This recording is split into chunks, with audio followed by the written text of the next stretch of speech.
Let go to live lighter. Have you ever felt like no matter how hard you try, things just don't work out? You plan, push, and pour your energy into making life go the way you think it should, but somehow, the more you try to control everything, the more it all slips through your fingers. It's like grasping at water. The tighter your grip, the less you hold. And maybe, just maybe, it's not because you're doing it wrong. Maybe it's because you're holding on too tightly. You see, in Buddhist wisdom, there's a teaching that cuts right through the noise of modern life. Suffering doesn't come from what happens to us. It comes from our attachment to how we think things should be. Let that settle for a moment.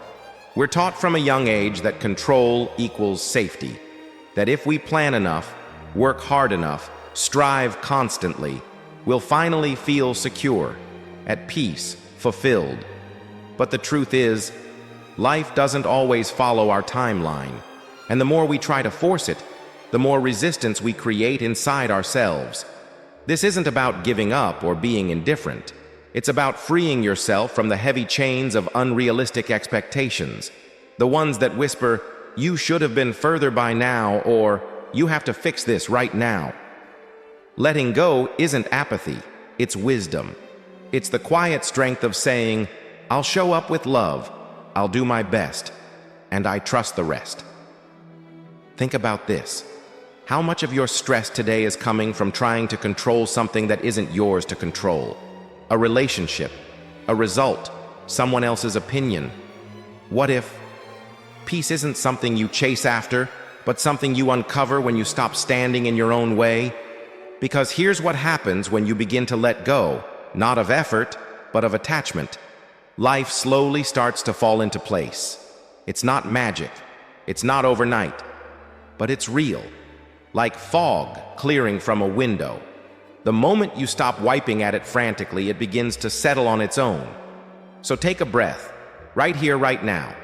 You're not behind, you're not broken, you're just human. And like all of us, you're learning to live with a little more softness, a little less control. This isn't the end of effort. It's the beginning of alignment. Because when you stop forcing life to fit your mold, you give it space to unfold into something far greater than you imagined. Part 1. The illusion of productive worry. Have you ever convinced yourself that worrying was useful? That somehow, if you just thought about it a little longer, stressed a little harder, or played out all the possible scenarios in your head, you'd be more prepared, more in control? I get it. We've all been there. Worry gives the illusion of movement. Like rocking in a chair. It keeps you busy back and forth, but you never actually get anywhere. And yet, we mistake it for productivity. We wear it like a badge of responsibility. I'm just being cautious. I care too much to let go. But what if I told you that kind of worry isn't helping you? That underneath it is something much deeper. Attachment. Not love, not duty, but the tight grip of needing things to go exactly the way we imagine. It's like clinging to a branch over a cliff, terrified of what might happen if we let go, only to discover, once we finally release it, that the ground was just inches beneath us all along. That story? That's most of us, every day. We hold on to fear, convinced it's keeping us safe. We replay conversations, overthink decisions, brace ourselves for disasters that haven't even happened. And meanwhile, life is waiting, just below, just ahead, just beyond our grasp, if we'd only loosen our grip. Buddhism teaches that suffering doesn't come from the situation itself, but from our resistance to it, our attachment to outcomes, to the shoulds and musts that we've collected over time. You think you're being responsible, but often you're just feeding anxiety. Worry doesn't make you more prepared. It makes you more exhausted. So let me ask you, what's one thing you've been gripping too tightly? Maybe it's a conversation you keep revisiting in your head. Maybe it's someone else's approval. Maybe it's the belief that if you stop caring so much, everything will fall apart. But here's the paradox. When you stop caring in the wrong way, that anxious, obsessive, fear-driven way, you begin to care in the right way. You act instead of overreacting. You move instead of spinning in place. You breathe instead of bracing. Let go of the rocking chair, step off, stand still, and see what happens when you stop mistaking motion for progress. Because the moment you release the illusion of control, you create space for calm, for clarity, for something new to emerge. You don't need to worry to be wise. You don't need to panic to be prepared. You just need to pause and trust that sometimes peace begins the second you stop holding on. Part 2. The weight you didn't know you were carrying. There's a kind of weight that doesn't sit on your shoulders, but you feel it just the same. It's the silent pressure to be perfect, the fear of letting others down, the constant need to control how things turn out. And over time, it becomes so familiar, you don't even notice you're carrying it anymore. But you are. We all are. We carry expectations we never agreed to. We carry guilt over things we can't fix. We carry the belief that if we stop holding everything together, everything will fall apart. And it's exhausting. There's an old story from a monastery. A monk is walking slowly, burdened by a large sack of rice over his shoulder. Another monk sees him and asks, "Why don't you put it down for a while?" The first monk pauses, looks surprised, and replies, "I forgot I was still carrying it." That story? That's us. We get so used to the mental load we bear, of overthinking, of proving ourselves, of never being enough, that we forget it's optional. We forget we have the power to pause and ask, do I really need to carry this anymore? Letting go doesn't mean quitting. It doesn't mean you don't care. It simply means you stop fighting with what is. You stop trying to control the uncontrollable. You stop believing that peace is only possible once everything is perfect. Because life is never perfect. It's not supposed to be. But it can be lighter. It can be softer when we start to release what no longer serves us. So ask yourself, what invisible burdens are you carrying today? Whose expectations are you trying to meet? What outcome are you clinging to so tightly that it's wearing you down? What would it feel like to set that burden down, if only for a moment? In Buddhist teaching, suffering doesn't arise just from pain. It arises from resistance, our refusal to accept what is, our urge to control, fix, and hold it all together. But what if freedom doesn't come from changing your life, but from changing how you carry it? Letting go is an act of courage. It says, I trust life enough to stop squeezing it. It says, I'm done carrying what was never mine to hold. And when you begin to put down what you've been unconsciously carrying, something shifts. You breathe deeper, you think clearer, you move freer. This is the quiet liberation that comes not from doing more, but from carrying less. Because peace isn't always found in the next step forward. Sometimes, it's found in the weight you finally choose to release. Part 3. Breaking the loop of fear. Fear rarely shows up loudly. It starts as a whisper, a small thought, a what if, a flicker of doubt. And before you know it, you're spiraling. Your heart is racing, your breath shortens, and your mind begins crafting worst-case scenarios that haven't happened and may never happen at all. Sound familiar? That's the fear loop. It begins innocently, but it feeds on attention. The more you entertain it, the stronger it grows, like a fire fed with wood. Each thought, each anxious question becomes fuel. You think you're being cautious. You think you're preparing, but most of the time, you're just rehearsing pain that doesn't exist. Here's the hard truth. Fear isn't always your enemy, but your relationship with it might be. In Buddhist teachings, fear is not something to fight. In fact, trying to beat fear often makes it more powerful. What you resist persists. What you fight, fights back. Instead, the path to freedom is awareness. There's a beautiful story of a young monk meditating in the forest. One day, he senses fear creeping up on him like a shadow. Instead of running or pushing it away, he opens his eyes and gently says, I see you. You're welcome to sit here, but you don't get to speak. And just like that, the fear begins to lose its grip. You see, fear thrives in silence.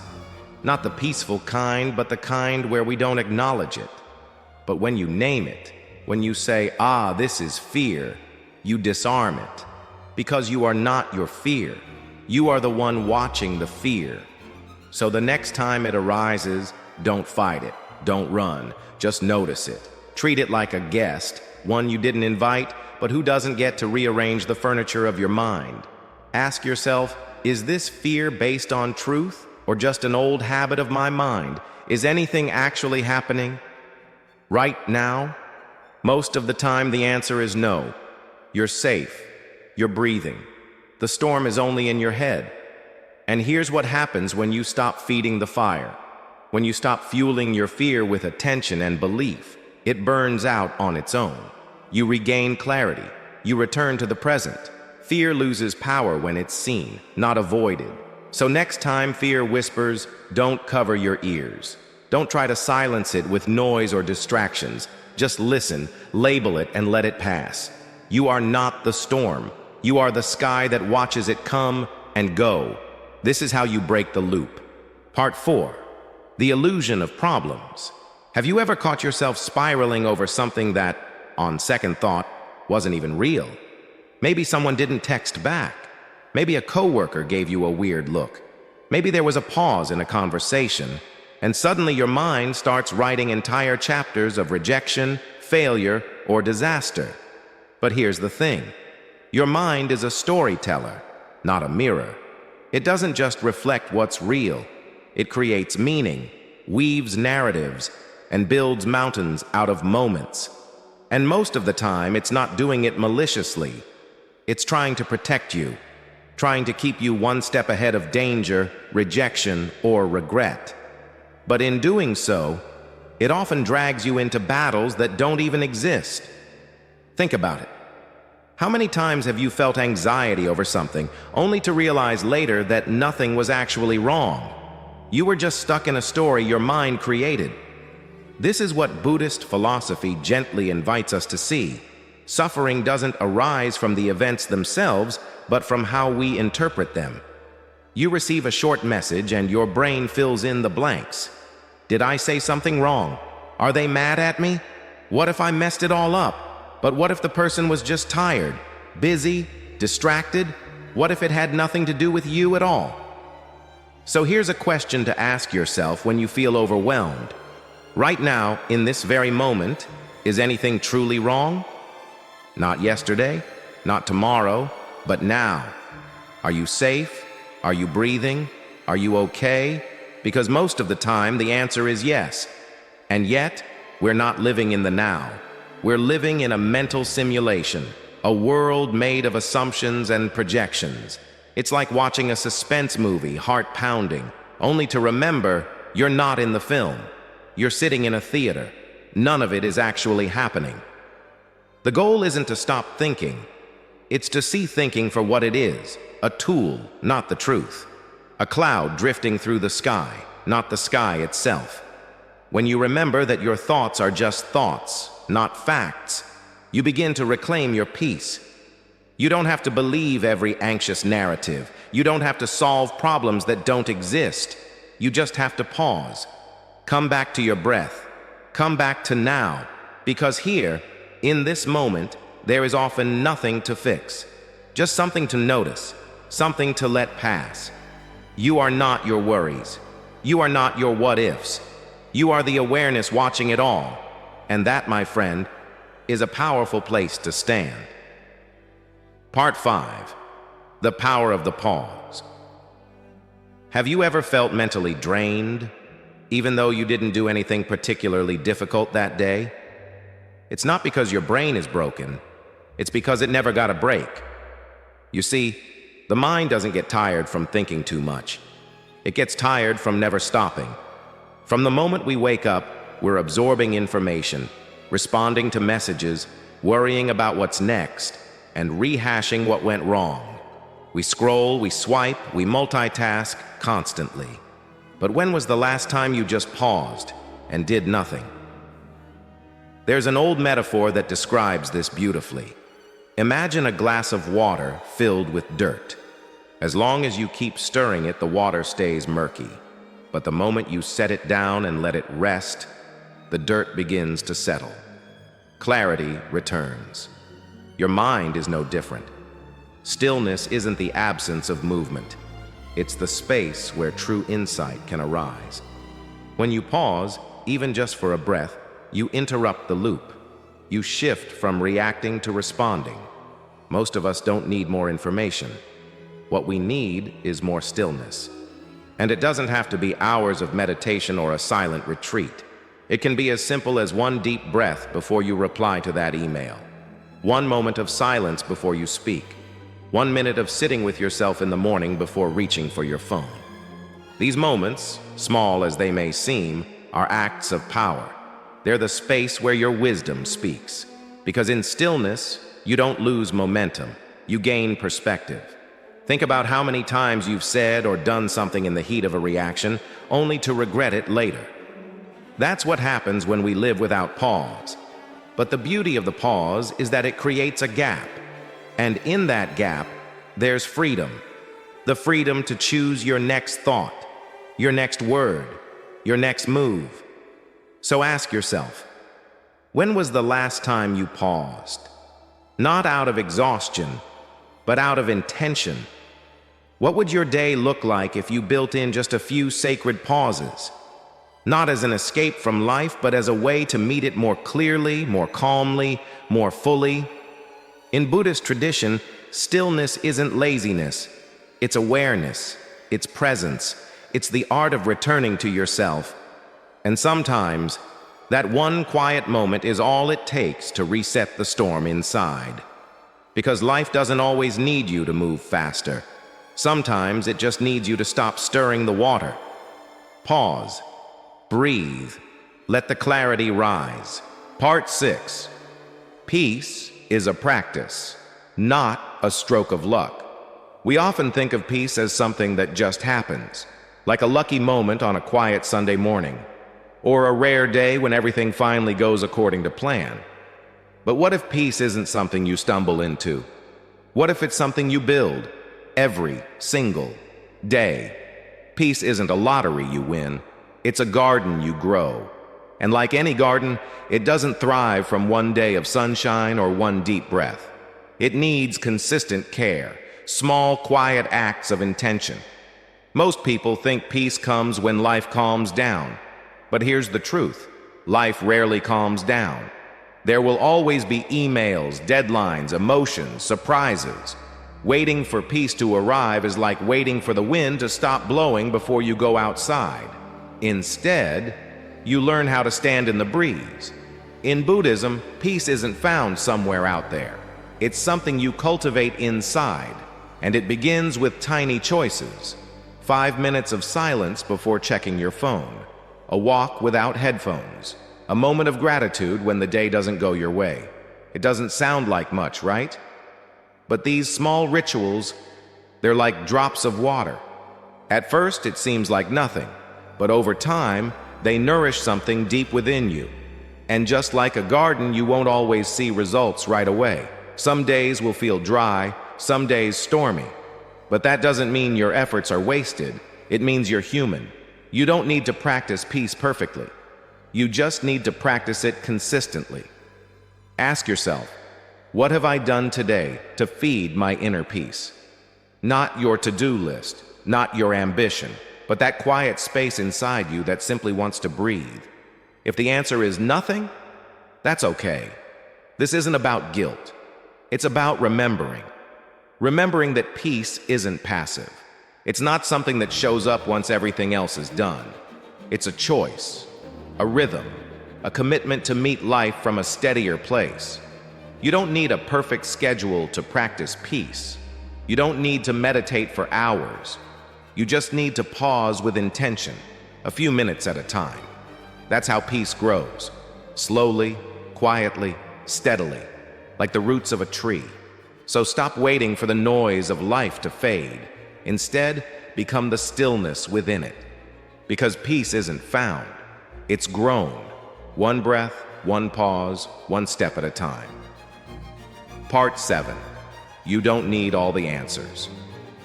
We've been taught that to feel safe, we need certainty. That if we can just figure everything out, if we plan ahead, solve every problem, map every step, we'll finally relax. Finally breathe. But here's the truth. No one tells you. The pressure to always have the answers is one of the heaviest burdens we carry, and most of the time, it's self-imposed. We treat life like a puzzle that's missing a piece. We tell ourselves, as soon as I figure this out, I'll be okay. But the moment one question is answered, another takes its place. And so, we chase clarity and lose peace. But what if clarity doesn't always come first? What if peace comes when we stop needing to know everything? Imagine life as a river. Rivers don't need maps. They don't know every twist and turn ahead. They just flow, with trust, with movement, with surrender. And when they meet a rock, they don't panic. They don't stop to ask, why is this here? They simply move around it. Can you do the same? Can you let go of the idea that you need to have it all figured out? Because here's the paradox. The more you demand certainty, the more anxious you feel. But the moment you make peace with not knowing, a new kind of freedom opens up. In Zen tradition, there's a saying, let go or be dragged. And when it comes to uncertainty, nothing could be truer. You don't need a 5-year plan to take your next step. You don't need perfect clarity to rest. You just need presence. Because uncertainty isn't a flaw in life. It's a feature. It's the space where new possibilities live. It's the part of the story where something unexpected can enter. But if you keep filling that space with fear and noise, you'll miss what it's really offering you. Growth, openness, the chance to become something you didn't see coming. So ask yourself, am I chasing answers? Or am I learning how to live inside the question? The mind wants closure, but the soul wants presence. And when you stop gripping so tightly, when you trade control for curiosity, you start to flow, like water, like life. And in that flow, you begin to realize not knowing isn't a weakness. It's a form of strength, because it takes courage to show up without a script. And it takes faith to trust that even without all the answers, you're still exactly where you're meant to be. So breathe, loosen your grip. You're not lost. You're just in the part of the river where the map doesn't reach. And that's okay. Part 8, letting go of comparison, returning to yourself. There's a quiet thief that robs more peace than we realize. It doesn't come with noise or chaos. It doesn't shout. It whispers when you're scrolling through social media, when a coworker gets praised, when someone else seems further ahead. It's the voice that says, you're not enough. Comparison. It might sound harmless. After all, isn't it good to measure where we stand, to push ourselves? But here's the truth. Comparison is a sweet-sounding trap. It fuels ambition, yes, but it also breeds anxiety. It makes us question our worth. It disconnects us from the path we're truly meant to walk. You see, comparison never looks at the full picture. It compares your behind the scenes with someone else's highlight reel. It compares your timing with someone else's timeline. And most dangerously, it makes you forget that your value was never meant to be measured against anyone else. In Buddhist wisdom, there's a saying, there is no greater enemy than the untrained mind. And one of the mind's most damaging habits is comparison. It tells you, be more like them, while ignoring the beauty of who you already are. But here's a question worth asking. If no one was watching, if there was no praise, no judgment, no audience, how would you live differently? Would you still chase the same goals? Would you still judge your worth by someone else's progress? Or would you slow down, breathe deeper, and finally feel free to be yourself? Letting go of comparison doesn't mean settling. It doesn't mean giving up on growth. It means you stop defining your worth by someone else's journey. It means recognizing that a lotus doesn't need to become a sunflower to be beautiful. You don't need to be louder, faster, richer, thinner, more together. You just need to be you, fully, gently, and unapologetically. Because when you return to yourself, when you stop looking sideways and start looking inward, something shifts. You begin to feel enough, not because of what you achieve, but because of who you already are. And from that space of self-acceptance, real growth begins. Not the kind that tries to keep up, but the kind that takes root. So next time you feel that urge to compare, pause and ask, am I chasing this because it's true to me or because I'm afraid of falling behind?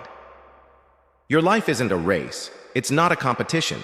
It's a sacred unfolding, and the only one you need to become is yourself. Part 9. Happiness isn't ahead. It's here. We all do it. We tell ourselves, I'll be happy when I get the job, when I find the right partner, when I buy the house, when things finally fall into place. But have you noticed the finish line always moves? Just when you think you're getting close, something else pops up to chase, a new goal, a new standard, a new version of enough. And so we wait. We push happiness further into the future. Someday becomes the story we live in. But here's the quiet truth that Buddhist wisdom reminds us. Happiness doesn't live in the future. It lives in the present. Not in the next promotion, or the next relationship, or the next big breakthrough. It's here, in this moment, if we're willing to be present enough to feel it. Because happiness isn't something you achieve. It's something you awaken to. It lives in the smallest things that often go unnoticed. A deep breath that fills your lungs. The warmth of sunlight through your window. The smile of someone who sees you, not for what you've done, but for who you are. The way a cup of tea feels in your hands when the world slows down just enough for you to notice. These aren't life-changing events. They're life-revealing moments. And they pass us by when we're too busy chasing someday. In Buddhist thought, constantly craving what's next creates a kind of psychological samsara, a cycle of never enough, always reaching, rarely arriving. It's not the things we don't have that hurt us most. It's the habit of always looking away from what we do. So pause and ask yourself, when was the last time I truly felt this day? Not rushed through it, not measured it, but lived it. Maybe it's been a while, and that's okay.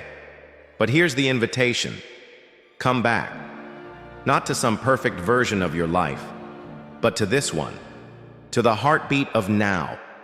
Because the Buddha didn't just teach us how to escape suffering, he taught us how to be fully alive, how to see the sacred in the ordinary. Happiness isn't waiting at the end of the path. It is the path. It's the breath you're taking, the step you're walking, the silence between your thoughts. You don't have to chase peace. You just have to stop running from the present. So let this be a reminder. Happiness isn't a destination. It's a rhythm, a return, a moment, like this one. Conclusion: you are the sky, not the storm. If you've made it this far, take a deep breath, let it out slowly, and realize that every principle we've explored together isn't just a piece of advice. It's a doorway, a quiet invitation out of the storm and into something steadier. Because peace doesn't come from controlling life. It comes from learning to stop being controlled by your own mind. That's the real shift. Not forcing things into place, but loosening the grip, softening into the present, and realizing that the moment you stop chasing, life starts flowing again. Each practice, letting go of worry, releasing fear, pausing to breathe, being okay with not knowing, they're not random ideas. They're tools. Tools that help you return to yourself, to the calm center beneath the chaos, the quiet beneath the thoughts, the sky beneath the storm, because that's who you are. You are not the anxiety or the endless loops of what-ifs. You are not the urge to fix everything, to prove something, or to control what can't be controlled. You are the awareness behind it all, the vastness that holds it, the space where peace waits patiently. So the next time life feels heavy, remember this. The storm will pass. It always does. But you're the sky, and the sky never leaves. That's the power of presence, the wisdom of not reacting, the strength of simply being, not perfect, not always calm, but anchored.